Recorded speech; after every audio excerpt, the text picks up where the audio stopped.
Voilà. Alors cette fois-ci, nous avons en premier notre frère Jean-Michel Couvert, qui malheureusement est malade.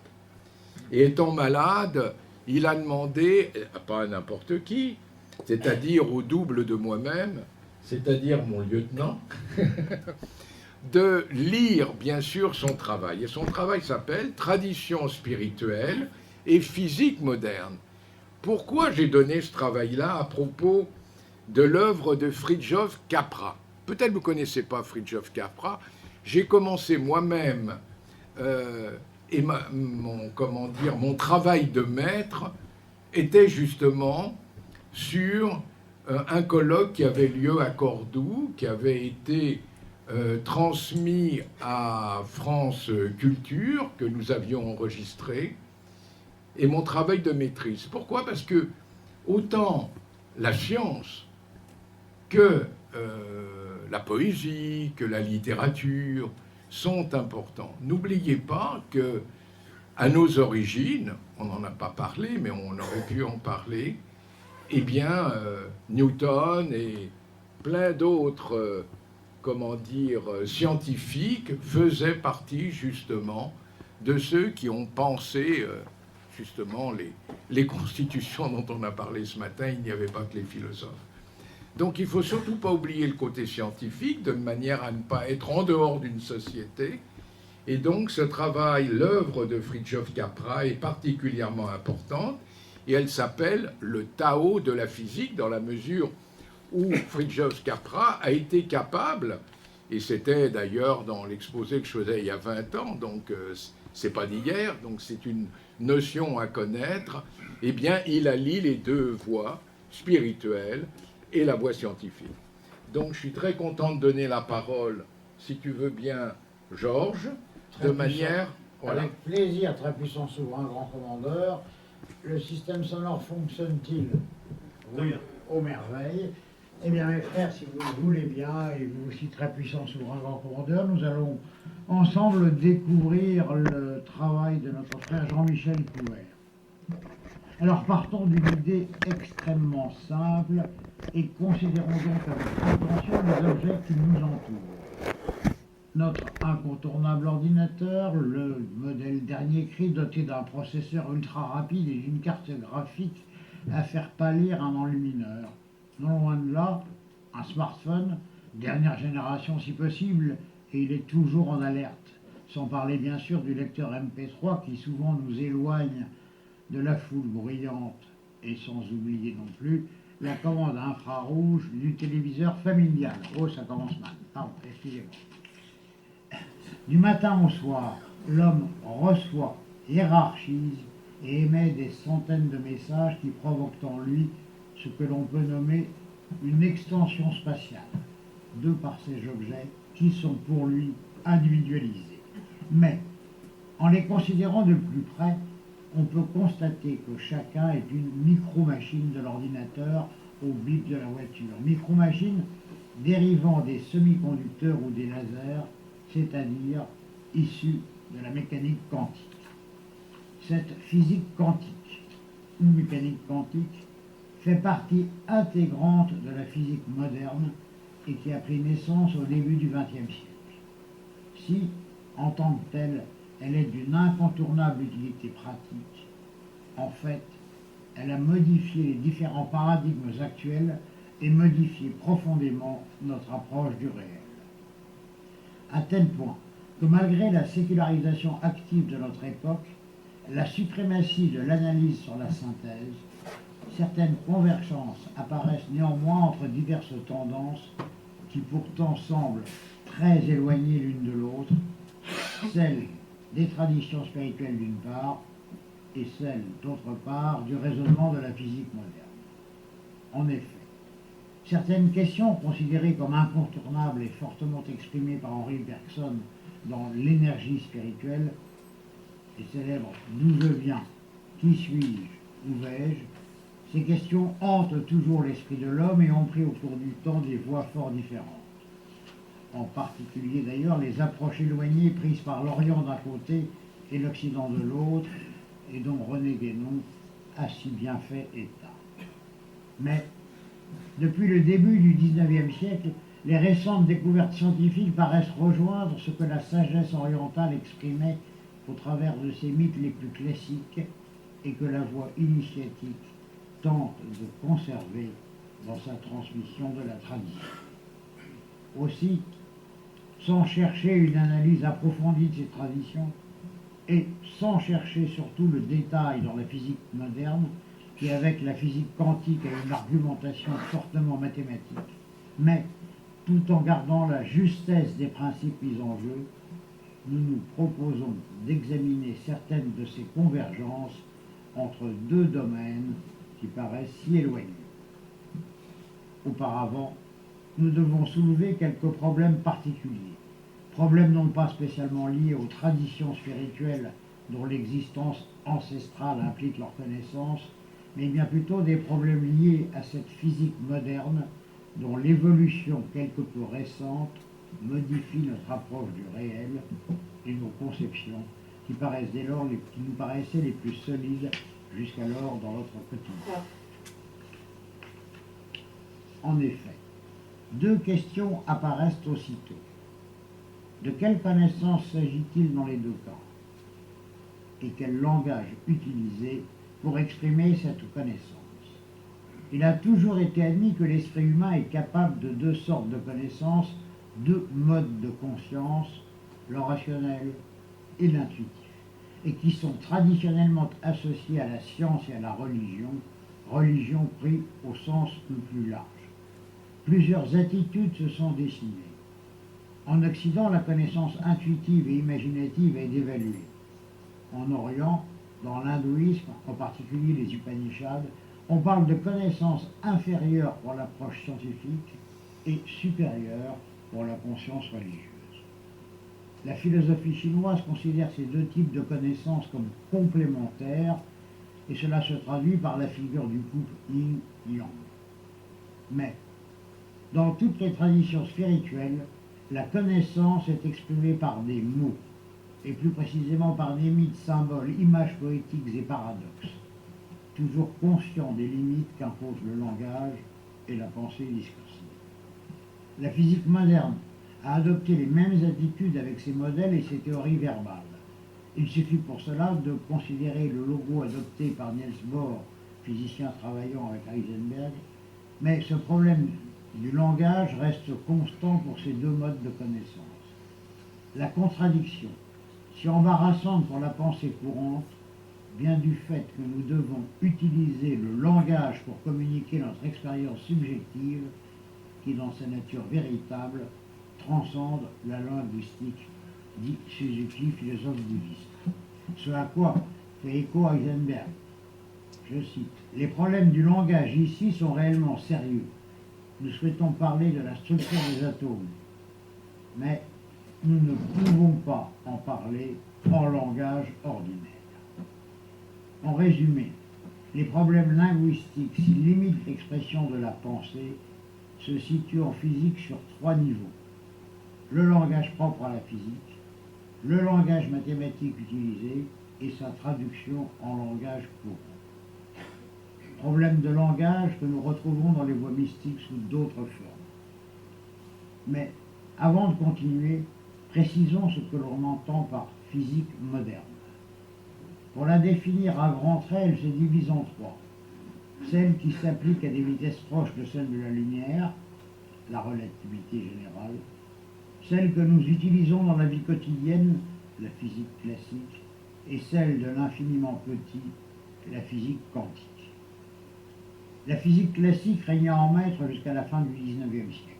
Elle pensait concevoir la totalité de la marche du monde, et même Dieu en était exclu. Mais les travaux d'Einstein sur la relativité et sur le début de la physique quantique ébranlèrent l'édifice que l'on croyait achevé. Et dans son développement, cette physique moderne a adopté les mêmes moyens dans ses modèles et théories verbales que les traditions spirituelles, avec conscience des limites que cela impose. Alors, apparaissent certaines convergences épistémologiques entre l'expression de ces différentes traditions spirituelles et celle de la physique moderne. La première, la plus générale et qui domine l'ensemble, étant l'unité de toutes choses.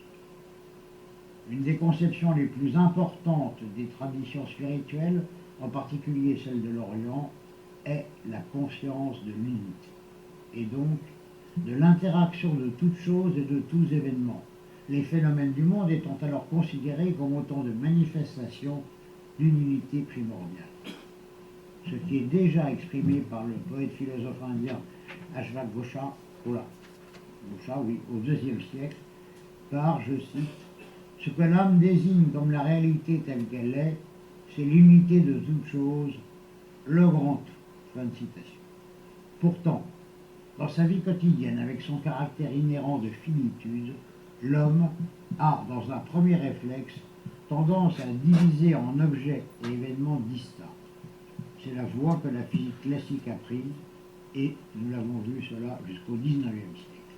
Mais depuis, en étudiant les divers schémas de la physique subatomique, on s'aperçoit que les composantes de la matière et les phénomènes élémentaires les mettant en jeu sont interdépendants. À ce sujet-là, la théorie la plus acceptée dans le monde scientifique est celle de l'école de Copenhague. En quelques mots, car il n'existe pas une interprétation dite de Copenhague unifiée. Ce qui est désigné par ce nom, c'est essentiellement une reconstitution réalisée par Werner Heisenberg tardivement et qui ne traduit pas nécessairement le point de vue précis des autres physiciens supposés appartenir à cette école, et en particulier Niels Bohr, mais c'est la plus couramment acceptée. Les tenants de l'interprétation de Copenhague estiment que le cadre conceptuel hérité de la physique classique n'est pas adapté pour décrire l'infiniment petit.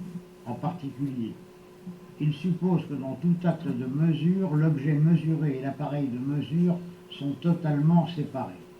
Or, ce n'est plus le cas lorsque l'échelle atomique est considérée.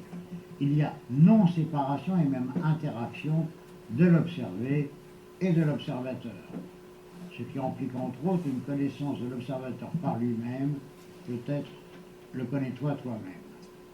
De plus, la théorie quantique dévoile ce qu'on nomme l'intrication essentielle de l'univers, c'est-à-dire l'influence de tout sur tout. Donc, cette théorie quantique nous oblige à ne plus considérer l'univers comme une collection d'objets physiques, et comme un réseau complexe de relations entre les diverses parties du tout. Citons Sri Aurobindo dans la synthèse du yoga. Je cite.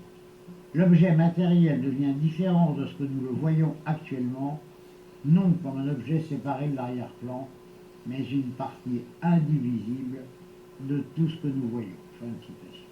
Henri Stark lui fait écho en physique moderne en s'exprimant: une particule élémentaire n'est pas une entité existant de façon indépendante, c'est un ensemble de relations qui s'étend à d'autres phénomènes. Fin de citation. Dans la démarche de recherche, qu'elle soit spirituelle ou scientifique, nous avons affaire à un réseau dont l'image souvent utilisée est l'étoffe, la trame d'un tissu, si bien décrite par René Guénon dans le symbolisme de la croix. Cette vision de l'unité nous amène à un problème très simple. Comment concilier certains phénomènes qui apparemment paraissent étrangers et surtout, comment concilier des manifestations qui à nos yeux semblent concrètes. En général, la mystique transcende le domaine des concepts intellectuels et en les transcendant, elle permet de prendre conscience de la relativité de tous les contraires. L'idée fondamentale du bouddhisme, par exemple, est d'aller au-delà des mondes des opposés et de prendre conscience du monde spirituel de non-distinction.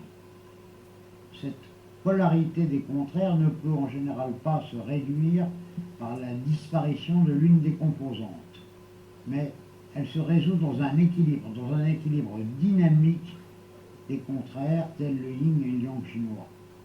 Ces deux pôles archétypaux nommés Tao, l'unité qui sert de fond. Une telle union ne peut être réalisée que sur un plan plus élevé de conscience où la pensée et le langage sont transcendés et deviennent une unité dynamique. Les physiciens modernes se sont pénétrés de cet enseignement traditionnel et on peut trouver des exemples d'unification de concepts opposés en physique moderne. Dans la physique subatomique, où les particules sont à la fois destructibles et indestructibles, où la matière est à la fois continue et discontinue, sans parler dans le cadre de la théorie de la relativité de ce que l'on nomme l'espace-temps.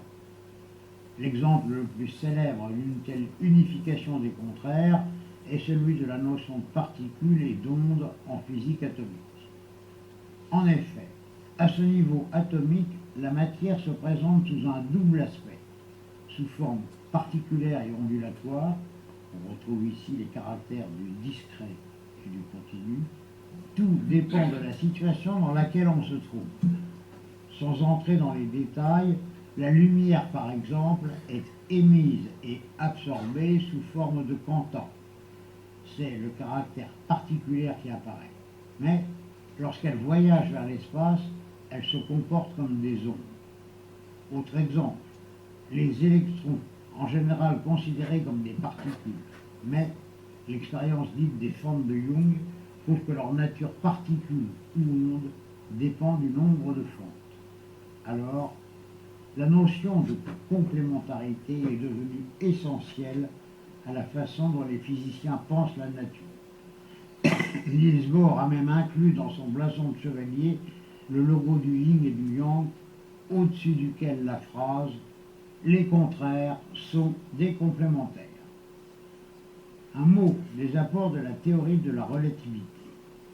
Au début du siècle, Einstein réalisa que des observateurs se déplaçant à des vitesses différentes ordonnent les événements différemment dans le temps. L'espace et le temps, éléments de langage utilisés par un observateur pour décrire son environnement, deviennent relatifs. Le perçu, qui dépend de chacun de nous, n'est pas le réel. La réalité n'est pas le réel.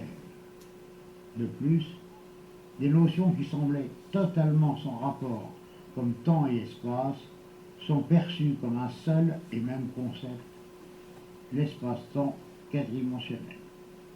Enfin, point remarquable en liaison avec la spiritualité, et en particulier avec les penseurs orientaux, la physique moderne en est venue à concevoir l'univers comme un tissu de relations dynamiques intrinsèques de ce tissu. En effet, l'ordre de la nature fut conçu par les prophètes védiques, non comme une loi divine statique, mais comme un principe dynamique inhérent à l'univers.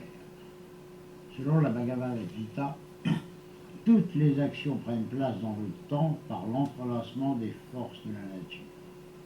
Ce qui fait dire à Krishna dans la Gita, « Si je ne m'engageais pas dans l'action, ce monde périrait. » S'engager dans le sens de l'entrelacement des forces de la nature, dans le sens des plans divins. Pour les physiciens, l'aspect dynamique de la matière apparaît comme une conséquence de la nature ondulatoire des particules subatomiques et s'avère plus essentiel dans la théorie de la relativité. L'un des exemples les plus importants est l'équivalence de la masse et de l'énergie exprimée mathématiquement par la célèbre formule E égale mc2. C étant la vitesse de la lumière invariante, m la masse et E l'énergie. L'énergie, c'est une notion des plus importantes pour décrire des phénomènes naturels. Cette notion comprend plusieurs sortes, comme l'énergie mécanique, électrique, cinétique, etc. Par exemple, si vous laissez tomber une pierre, la pierre heurte le sol avec une certaine force. C'est l'effet de l'énergie cinétique. La masse, elle, est une caractéristique du corps. Moins simple à expliquer, elle est due à la loi de Newton. De façon caricaturale, les corps s'attirent proportionnellement à la masse et de façon inversement proportionnelle au carré de la distance.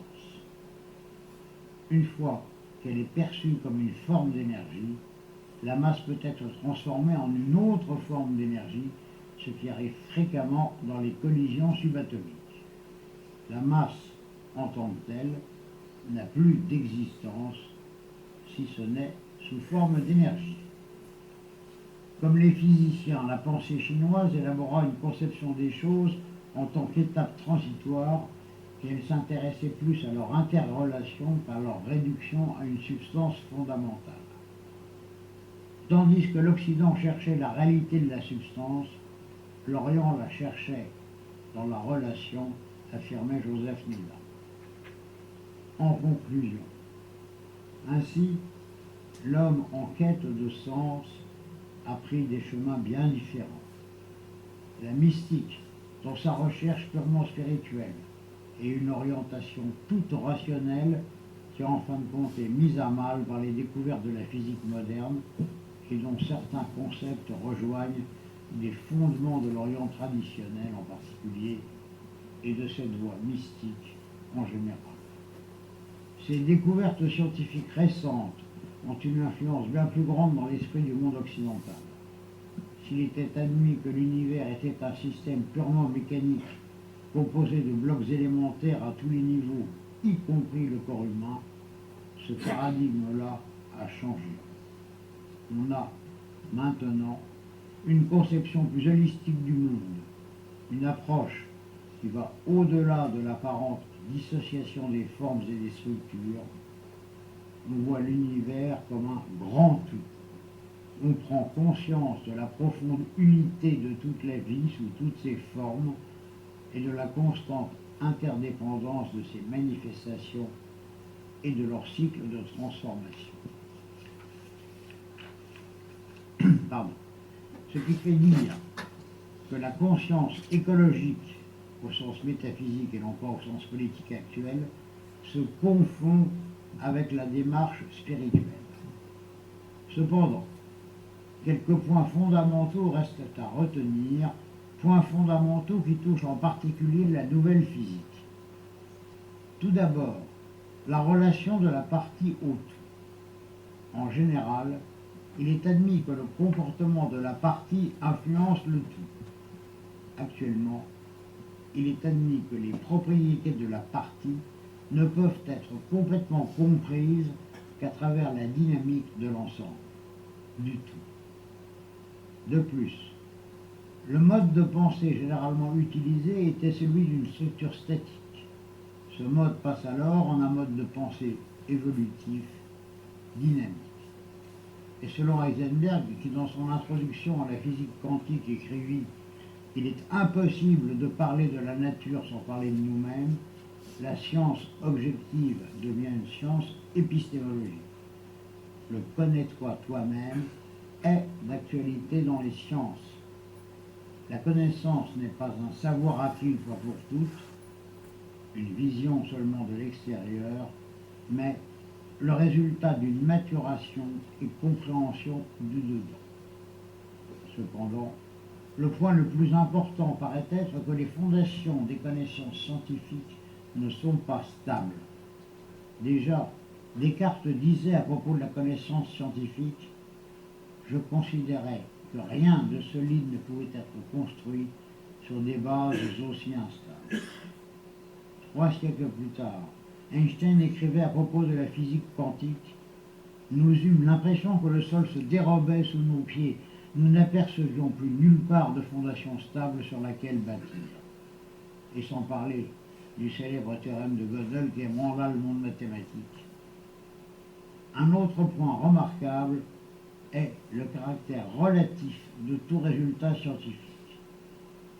La vérité trouvée n'est pas la vérité avec un grand V. Tout concept, toute théorie issue de la recherche scientifique sont limités et approximatifs. Enfin, en Occident, les sciences ont trop souvent confondu connaissance et contrôle. L'homme a toujours voulu dominer la nature, mais dans son ignorance, il n'a pas perçu que si dans son petit monde, il avait l'impression de dominer, quand il élargit son univers, c'est la nature qui domine.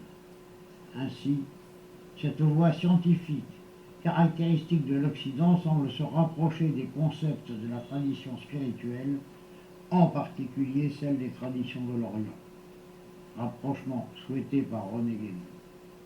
Mais la quête, Orient ou Occident, n'est jamais finie, que ce soit par la voie spirituelle ou par la voie dite scientifique, bien qu'autrefois très éloignés, leurs concepts finissent aujourd'hui par converger vers l'unité. J'ai dit, ou plus précisément, il a dit.